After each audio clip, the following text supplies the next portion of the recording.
जय हिंद दोस्तों। T class में आप सभी का स्वागत है। दोस्तों, आज का जो टॉपिक है बहुत ही महत्वपूर्ण टॉपिक है। आज इस टॉपिक के अंतर्गत हम लोग पढ़ेंगे समायोजन। समायोजन, कुसमायोजन, तनाव, स्ट्रेस, चिंता, दबाव, कुंठा, कॉन्फ्लिक्ट, द्वंद्व, डिफेंस मैकेनिज्म यानी सुरक्षा युक्तियां, उसके अंतर्गत तर्क संगति, दमन, शमन, क्षतिपूर्ति, आत्मीकरण, तदात्मीकरण, प्रतिस्थापन, प्रतिगमन, उदात्तीकरण। तो दोस्तों, टॉपिक शुरू करने से पहले आप सभी से निवेदन है, रिक्वेस्ट है, आप सभी इस वीडियो को लाइक, शेयर, कमेंट और सब्सक्राइब जरूर करें और अंत में कमेंट के माध्यम से ये जरूर बताएं कि आज की क्लासेस कैसी रही। तो आइए जानते हैं सबसे पहले समायोजन। समायोजन क्या है? देखिए, समायोजन किसी भी परिस्थितियों में अपने आप को ढालना, यानी किसी भी परिस्थिति में अपने आप को ढाल लेना समायोजन कहलाता है। या लक्ष्य प्राप्ति के लिए परिस्थितियों को अनुकूल बनाना। अगर परिस्थितियों को अनुकूल नहीं बना पा रहे हैं तो हमें उन परिस्थितियों के अनुकूल हो जाना ही समायोजन कहलाता है। क्योंकि हमारे सामने विभिन्न प्रकार की परिस्थितियां आती हैं। उन परिस्थितियों को हम अगर अपने अनुकूल बना पाते हैं तो ठीक है। तो हमने क्या किया कि उन परिस्थितियों को अपने अनुकूल बनाकर वहां पे हमने सामंजस्य स्थापित कर लिया, यानी समायोजन स्थापित कर लिया। एक परिस्थिति इस तरह की हो जाती है। दूसरी परिस्थिति यह आती है कि जब हम उस परिस्थिति को, उस एनवायरनमेंट को अपने अनुकूल नहीं बना पाते, तो हम अपने अनुकूल नहीं बना पाते हैं तो उस कंडीशन में क्या होता है कि हमें अपने आप को उस परिस्थिति के अनुकूल ढालना पड़ता है। जब हम अपने आप को उस परिस्थिति के अनुकूल ढाल लेते हैं तो वहां पे सामंजस्य स्थापित हो जाता है, यानी अनुकूलन स्थापित हो जाता है, समायोजित स्थापित हो जाता है। तो इसी को कहते हैं समायोजन। विभिन्न परिस्थितियों के अनुसार अपने आप को ढालना या उस परिस्थिति में अनुकूलन स्थापित करना। व्यक्ति और परिस्थिति के बीच जो अनुकूलन स्थापित होता है, जो सामंजस्य स्थापित होता है, उसी को कहते हैं समायोजन। क्लियर है? अगर एग्जाम्पल के रूप में देखा जाए, जैसे विद्यार्थी होते हैं, विद्यार्थी अगर एक स्कूल से दूसरा स्कूल चेंज करते हैं तो वहाँ पहले के इन्वायरमेंट में अपने आप को सामंजस्य स्थापित कर पाए थे, लेकिन वो नए इन्वायरमेंट में आते हैं थोड़ा सा अनकंफर्टेबल होता है। जब अनकंफर्टेबल होता है तो वहाँ पे वो धीरे धीरे फिर वो उस परिस्थिति के अनुकूल अपने आप को ढाल लेते हैं। जैसे कोई यहाँ पे आप देख सकते हैं, कोई प्रोटेक्ट कर रहा है, धरना दे रहा है, नारे लगा रहा है, तो अब सभी व्यक्ति उस परिस्थिति के अनुकूल तो हो नहीं पाते हैं। तो वहाँ पे क्या होता है, जब हम परिस्थिति के अनुकूल नहीं होते हैं तो परिस्थिति को अपने अनुकूल बनाते हैं या हम परिस्थिति के अनुकूल बन जाते हैं। तो इसी को कहते हैं समायोजन। दूसरा आता है कुसमायोजन। कुसमायोजन यानी माल एडजस्टमेंट। कुसमायोजन का मतलब होता है, कु का मतलब होता है, अगर इसका संधि विच्छेद किया जाए, कु प्लस समायोजन। कु का अर्थ होता है बुरा, समायोजन का मतलब होता है सामंजस्य स्थापित करना, यानी कि जहाँ पे पूरा सामंजस्य स्थापित हो, यानी कि जहाँ पे सामंजस्य स्थापित नहीं हो पाता है उसे कहते हैं कुसमायोजन। समायोजन का विपरीत है, यदि कोई व्यक्ति वातावरण में अपनी आवश्यकताओं की पूर्ति नहीं कर पाता है तो वहाँ पे कुसमायोजन हो जाता है। कुसमायोजन को दर्शाता है। यहाँ पे आप देख सकते हैं विभिन्न प्रकार की परिस्थितियां हैं, व्यक्ति उसमें अपने आप को सामंजस्य स्थापित नहीं कर पा रहा है, अपने उस एनवायरनमेंट के अनुसार अपनी आवश्यकताओं की पूर्ति नहीं कर पा रहा है, तो यहाँ पे कुसमायोजन। क्लियर? कुसमायोजन के तत्व, basic element of mall adjustment. पहला बात आता है स्ट्रेस, तनाव। स्ट्रेस क्या होता है, तनाव क्या होता है? तनाव को किसी कठिन परिस्थिति के कारण होने वाली चिंता या मानसिक तनाव की स्थिति के रूप में परिभाषित किया जा सकता है। तनाव एक प्राकृतिक मानवीय प्रतिक्रिया है जो हमें अपने जीवन में चुनौतियों और खतरा का सामना करने के लिए प्रेरित करती है। हर कोई किसी न किसी हद तक तनाव का अनुभव करता है। अब इसको इस प्रकार से कह सकते हैं, जब व्यक्ति किसी कार्य को करता है, उस कार्य में सफलता नहीं मिलती, तो सफलता नहीं मिलती है तो वो किसी न किसी हद में वो मानसिक रूप से विचलित होने लगता है। जब वो मानसिक रूप से विचलित होने लगता है, धीरे धीरे वो तनाव की स्थिति में आ जाता है, स्ट्रेस की स्थिति में आ जाता है, चिड़चिड़ेपन की स्थिति में आ जाता है। ज़्यादा स्ट्रेस ले लेने से वो एंग्जाइटी की स्थिति में भी आ जाता है। यहाँ पे आप देख सकते हैं व्यक्ति का कार्य न होने के कारण भी तनाव में आ जाता है। किसी की कोई उसका बात नहीं सुनता है तो भी तनाव में आ जाता है। अगर परीक्षाएं बार बार असफल हो रहा है तो भी स्ट्रेस में आ जाता है। तनाव होने के कई कारण है। दूसरी बात है द्वेष या चिंता, वरी। जब व्यक्ति वातावरण और परिस्थिति के अनुसार अपने आप को बदल नहीं पाता है तो उसमें द्वेष या चिंता जागृत होती है। वातावरण और परिस्थिति के अनुसार अपने आप को बदल नहीं पाता है तो उसमें द्वेष और चिंता जागृत हो जाती है। अब यहाँ पे इस प्रकार भी कह सकते हैं कि व्यक्ति अपने कार्यों को लेकर, कार्यों में सफलता नहीं मिलती है तो भी वो चिंता करने लगता है। अगर बार बार परीक्षा में फेल हो जाता है तो भी चिंता करता है। जब चिंता करता है, बार बार चिंता करता है, बार बार चिंता करता है, वो फिर स्ट्रेस में हो जाता है। फिर स्ट्रेस में आकर बार बार स्ट्रेस करेगा तो फिर वो एंग्जाइटी की स्थिति में चला जाता है। क्लियर है? दबाव, कंप्रेशर। दबाव प्रतियोगिता के कारण होता है। प्रतियोगिता कहने का मतलब ये आजकल व्यक्ति एक दूसरे के प्रति प्रतियोग की भावना रखता है। आत्मसम्मान के लिए व्यक्ति दबाव में आ जाता है। बार बार काम कर रहे हैं, आप स्टूडेंट हैं तो वहाँ पे एक दूसरे स्टूडेंट से आगे जाने के लिए दबाव में आता है। घर परिवार में है तो वहाँ से गार्जियन बच्चों को कहते हैं परीक्षाएं सफल करने के लिए, वहाँ उस पर दबाव रहता है। सभी का एक दूसरे पे दबाव रहता है। आजकल व्यक्ति अपने आत्मसम्मान के लिए दबाव में जीवन जी रहा है। क्लियर है? कुंठा, फ्रस्ट्रेशन। किसी भी इच्छा में बाधा आने से उसकी उम्मीद खत्म हो जाना कुंठा कहलाता है। अगर व्यक्ति की इच्छाएं संतुष्ट नहीं हो पाती, उसमें बाधा हो जाता है और कहीं किसी भी तरीके से उस इच्छा की पूर्ति को कोई उम्मीद नहीं है, व्यक्ति फ्रस्ट्रेशन में हो जाता है। तो फ्रस्ट्रेशन, जब व्यक्ति फ्रस्ट्रेशन में हो जाता है तो फ्रस्ट्रेशन कहीं भी निकालने की प्रयास करता है। अगर ऑफिस में है, बॉस है, तो अपने नीचे अधीनस्थ कर्मचारी पर अपना फ्रस्ट्रेशन निकालता है। टीचर है, विद्यार्थियों को फ्रस्ट्रेशन निकालते हैं।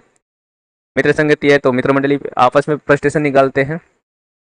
तो फ्रस्ट्रेशन को बाहर निकालने के लिए किसी न किसी जरिए की आवश्यकता होती है। किसी न किसी माध्यम से फ्रस्ट्रेशन को बाहर निकाल लेते हैं। अर्थात कुंठा यानी फ्रस्ट्रेशन व्यक्ति की एक नकारात्मक मानसिक स्थिति, व्यक्ति की एक नकारात्मक मानसिक स्थिति है। अगर फ्रस्ट्रेशन व्यक्ति कभी आता है जब उसकी जो मेंटल प्रोसेस है वो पॉजिटिव की अपेक्षा नेगेटिव में चेंज हो जाती है। अगर पॉजिटिव में चेंज रहता है तो फ्रस्ट्रेशन नहीं होता है। कि अगर मान लीजिए परीक्षा दी है, परीक्षा में सफल नहीं हुए, सफल नहीं होने के कारण अगर वो पॉजिटिव सोच रखता है कि नहीं चलो एक बार नहीं हुआ, दूसरी बार हो जाएंगे, दूसरी बार नहीं हुआ, तीसरी बार हो जाएंगे, तो इस तरह कुंठित व्यक्ति नहीं होता। जब व्यक्ति के अंदर नकारात्मक मानसिक स्थिति बन जाती है, नकारात्मक सोच डेवलप हो जाती है, तो व्यक्ति धीरे धीरे कुंठित होने लगता है। जब उसकी इच्छाएं पूर्ति नहीं होती है, उसकी बात कोई नहीं सुनता है, तो इस आधार पर वो फिर कुंठित होने लगता है। अथवा भावनात्मक दशा है जो उसे अनेक अवरोध और परस्पर विरोधी विकल्पों को सामना करने पर प्राप्त होती है। दूसरे शब्दों में कहा जा सकता है कि कुंठा वह अनुभूति है जो व्यक्ति को असफल होने पर या असंतुष्ट होने पर महसूस होती है। धीरे धीरे व्यक्ति को अवसाद की स्थिति में ले जाता है। कुंठा कुंठित व्यक्ति हो जाता है तो धीरे धीरे एकांत होने लगता है। ना किसी से मिलना, किसी से बात करना, ये सारी आदतें धीरे धीरे छोड़ देता है। वो अकेले आ जाता है, तब कुंठित हो जाता है तो अकेले रहना पसंद करता है, चिंता करने लगता है, स्ट्रेस लेने लगता है, चिड़चिड़ा हो जाता है। अब यहाँ पे देख सकते हैं फ्रस्ट्रेशन कंप्यूटर के साथ इसका कार्य नहीं हो रहा है तो कंप्यूटर को तोड़ने के लिए फ्रस्ट्रेशन निकालना है, कंप्यूटर पे अपना फ्रस्ट्रेशन निकाल रहा है। क्लियर है? नेक्स्ट, द्वंद्व, कॉन्फ्लिक्ट। कॉन्फ्लिक्ट वह होता है जहां पे दो शक्तियां यानी जो व्यक्ति के अंदर दो विचारधाराओं का उत्पन्न हो जाना। अब उन दो विचारधाराओं में से किन विचार को उसे सेलेक्ट करना है। अब इसके बीच वो द्वंद्व में रहता है, यानी वो निर्णय नहीं ले पाता है कि हमें क्या सही हमारे लिए। जब व्यक्ति एक ही समय में दो शक्तियां जागृत हो जाती है, यानी व्यक्ति के अंदर एक ही समय में जब दो शक्तियां जागृत हो जाती है तब वो यानी व्यक्ति के अंदर द्वंद्व उत्पन्न हो जाता है। अर्थात कह सकते हैं जब व्यक्ति को दो परस्पर विरोधी बातों में से किसी एक का चुनाव करना पड़ता है तो उसे एक प्रकार का द्वंद्व का सामना करना पड़ता है। ऐसी स्थिति में वो क्या करे, इसका निर्णय कर पाने में उसकी कठिनाइयों का अनुभव होता है। यानी द्वंद्व की स्थिति में होता है जब दो शक्तियां एक साथ या दो विचारधाराएं एक साथ उत्पन्न हो। यहाँ पे मान लीजिए अगर किसी ऑफिस में या ऑफिस में दो विचारधाराएं के व्यक्ति है हेड बनने के लिए, तो अब इन दोनों में आपस में द्वंद्व हो गया कि कौन हेड बनेगा। इसी तरह विद्यार्थियों के अंदर परस्पर द्वंद्व की भावना आ जाती है कि परीक्षा के समय जब परीक्षा आती है तो इस तरह की विचारधाराएं उत्पन्न हो जाती हैं। अब बात करते हैं सुरक्षा युक्तियां, डिफेंस मैकेनिज्म। सुरक्षा युक्तियां वह युक्त होती है जिससे व्यक्ति विशेष परिस्थिति में, यानी किसी विशेष परिस्थिति में अपनी चिंता और कमियों से मुक्ति पाने के लिए एक अस्थायी कवच को साधन के रूप में इस्तेमाल करता है, तो उसे कहते हैं डिफेंस मैकेनिज्म। व्यक्ति का जो चिंता होता है, जो कमियां होती हैं, उससे मुक्ति पाने के लिए एक अस्थायी कवच को साधन के रूप में प्रयोग में लाता है, तो उसे ही कहते हैं सुरक्षा युक्तियां। यानी व्यक्ति अपने आप को सुरक्षित करने के लिए, जैसे मान लीजिए कि अगर परीक्षाएं में फेल हो जाते हैं, तो अब यहाँ पे वो अपने आप को किस प्रकार से बचाए। अगर व्यक्ति परीक्षा दिया, परीक्षा में सफल नहीं हुआ, तो अपने आप को बचाना है, डिफेंस करना है, तो वहाँ पे वो कहता है कि मैंने तो काफ़ी अच्छा किया था, बट एग्जामिनर कॉपी सही तरीके से नहीं चेक, ये डिफेंस करता है। या तो कहता है कि क्वेश्चन बहुत हार्ड लेवल के थे, इसलिए इस प्रकार क्वालिफाइड नहीं कर पाए, तो ये डिफेंस है। समायोजन करने के लिए व्यक्ति जिन रक्षात्मक युक्तियों का सहारा लेता है वो दो प्रकार का होता है, प्रत्यक्ष विधि और एक अप्रत्यक्ष विधि। समायोजन स्थापित करने के लिए व्यक्ति जिन रक्षात्मक युक्तियों का सहारा लेता है वह दो प्रकार का होता है, डायरेक्ट मेथड और इनडायरेक्ट मेथड। तो डायरेक्ट मेथड वो होता है जिसमें तनाव को कम करने के लिए प्रत्यक्ष उपाय जो अपनाता है, जो व्यक्ति के चेतन मन के रूप में वो अपनाता है, तो उसे कहते हैं प्रत्यक्ष विधि। यानी उसके जागृत अवस्था में जिन विधियों का सहारा लेता है प्रत्यक्ष विधि कहलाता है। अप्रत्यक्ष विधि के अंतर्गत तनाव को कम करने के लिए जिन विधियों का सहारा लेता है, जो व्यक्ति उसके अचेतन मन से हो, अचेतन रूप से जिन विधियों का सहारा लेता है तनाव को कम करने के लिए, उसे अप्रत्यक्ष विधि कहते हैं। जैसे आप देखिए दोनों विधियों को मिश्रण इस प्रकार से है, जैसे तर्क संगति, इसमें कोई व्यक्ति अपनी बात को सही ठहराने के लिए, कोई व्यक्ति जब अपनी बात को सही ठहराने के लिए झूठ कारण या प्रतिक्रिया देता है, अपनी बात को सही कहलाने के लिए, यानी सही मनवाने के लिए आप कह सकते हैं झूठे कारण या झूठे प्रतिक्रिया देता है, तो उसे कहते हैं तर्क संगति। जैसे पेपर पास न होने पर, मान लीजिए हम बताया जैसे पेपर परीक्षा दिया, परीक्षा में पास नहीं हुए, तो आपने क्या किया, अध्यापक पर दोष दे दिया कि हमने तो परीक्षा सही लिखा था बट अध्यापक ने कॉपी सही से चेक नहीं किया। यहाँ पे डिफेंस मैकेनिज्म है, अपने आप पे दोष नहीं देना है, दूसरे पे दोष करके अपने आप को संतुष्टि देना है। क्लियर? दमन, रिप्रेशन, इसमें व्यक्ति के कष्टदायक यादें, विचार, भावना अचेतन मन में चली जाती, यानी कि व्यक्ति की जो बहुत ही कष्टकारी जो यादें होती है, भावनाएं होती हैं, वो उसके अचेतन मन में चली जाती, अनकॉन्शियस माइंड में चली जाती, तो उसे कहते हैं दमन या रिप्रेशन। नेक्स्ट आता है समन, सप्रेशन। जब व्यक्ति की कोई इच्छा पूरी नहीं होती है, तो वह फोर्सफुल्ली उस इच्छा को भुला देता है। व्यक्ति कोई भी काम करना चाह रहा है, कोई भी उसकी इच्छाएं हैं, बार बार वो इच्छाएं रहता है, उसकी कोई भी इच्छाएं पूर्ति नहीं हो पाती, तो क्या करेगा, जबरदस्ती उन सारी इच्छाओं को भुला देगा या उन सारी इच्छाओं को छोड़ देगा, वो कहलाता है समन। क्षतिपूर्ति में इसमें व्यक्ति एक क्षेत्र की कमियां या असफलताओं को दूसरे क्षेत्र में से पूरा करता है। व्यक्ति की जो एक क्षेत्र की कमियां या असफलताएं हैं, उन कमियां या असफलताओं को दूसरे क्षेत्र से पूरा करने का प्रयास करता है। जैसे कम लंबाई वाली लड़की, यानी कम लंबाई वाली लड़की जिसकी हाइट कम हो, वो क्या करेगा भाई, उसका जो स्लीपर है, सैंडल है, वो हाई हील कर रखेगी, ऊंची, ताकि अपनी लंबाई को बढ़ा हुआ दिखा सके। यानी कि उसकी हाइट कम है, तो हाइट को बढ़ाने के लिए सैंडल, क्योंकि अपनी हाइट को तो बढ़ा नहीं सकते, तो आप क्या करें, सैंडल की हाइट को बढ़ा देंगे ताकि लगे कि हम हाइट है। ठीक है, तो एक क्षेत्र की कमियों या असफलताओं को दूसरे क्षेत्र से पूरा करता है। क्लियर। नेक्स्ट है आत्मीकरण या तदात्मीकरण, आइडेंटिफिकेशन। इसमें व्यक्ति किसी दूसरे व्यक्ति के व्यक्तित्व से इसमें व्यक्ति किसी दूसरे व्यक्ति के व्यक्तित्व से प्रभावित होकर खुद को उसके व्यक्तित्व में ढालने का प्रयास करता है।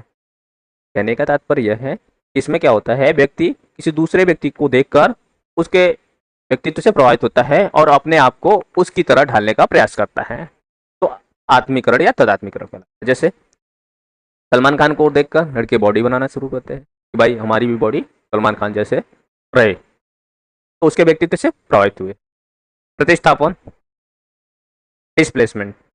जब व्यक्ति अपने संवेग, विचार, इच्छाओं को व्यक्त करने में असमर्थ होता है, जब व्यक्ति अपने विचारों, संवेगों, इच्छाओं को स्पष्ट करने में, उसको व्यक्त करने में असमर्थ होता है, तो वह किसी अन्य पर अपनी भावनाएं, विचारों आदि को अव्यक्त करके समायोजन स्थापित करता है।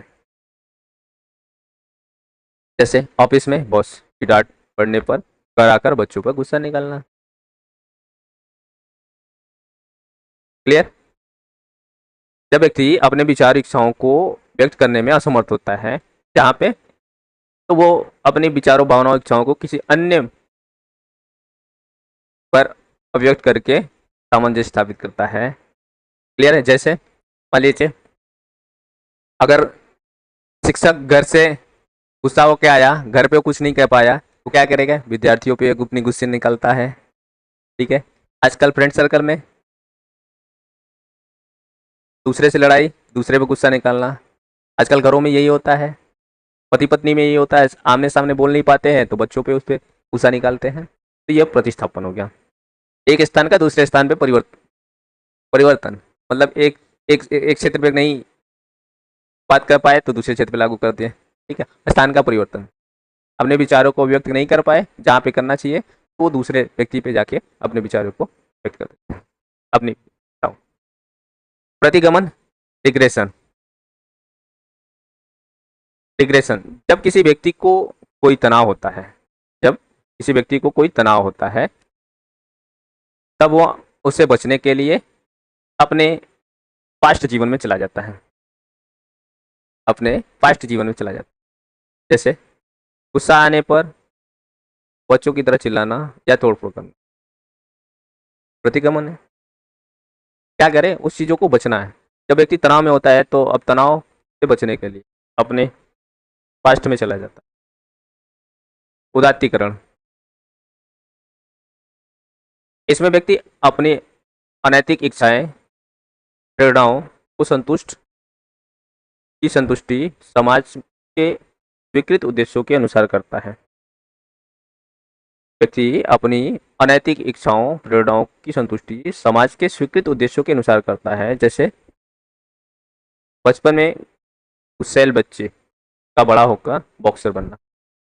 बचपन में बच्चा बहुत ही गुस्सा करता था, तो अब अपनी गुस्सा को ऐसे तो नहीं निकाल सकता, लेकिन सामाजिक उद्देश्यों के अनुसार, जो सामाजिक स्वीकृति है उसके अनुसार वो अपना गुस्सा निकालेगा बॉक्सर बनकर। क्लियर है। तो आज के लिए इतना ही। आप सभी कमेंट के माध्यम से जरूर बताएं कि आज की क्लासेस कैसी रही, और साथ ही साथ इस वीडियो को उन सभी विद्यार्थियों तक अवश्य पहुंचाएं जो की तैयारी कर रहे हैं।